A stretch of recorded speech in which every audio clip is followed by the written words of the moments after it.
তোমার চাকরিটা হয়ে গেলে আমরা দুজনে বড় একটা ফ্ল্যাট নিব।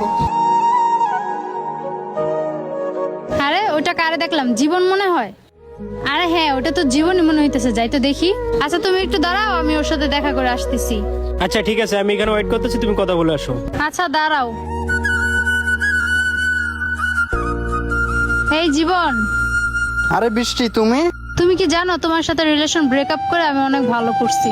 বৃষ্টি, তুমি একটু কথাবার্তা সাবধানে বলো। এলাকায় থাকতে তো অনেক ফাপড় দিতি যে তুই এটা করবি সেটা করবি, আর এখন কি করতেছিস তুই?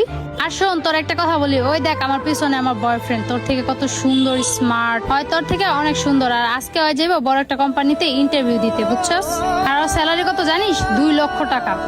আর শোন, আমার বয়ফ্রেন্ডের যদি জবটা হয়ে যায়, এর থেকেও সুন্দর একটা গাড়ি কিনবো, আর গাড়িটা কিনে সেই গাড়ির ড্রাইভার তোকে বানাবো। তখন আর তোর এই রাস্তাঘাটে এভাবে গাড়ি পরিষ্কার করতে হবে না। আর শোন, এই গাড়ি পরিষ্কার করে যে টাকা পাস না, তার থেকে বেশি টাকা আমি তোকে দিব। যেহেতু তুই আমার এক্স বয়ফ্রেন্ড, তাহলে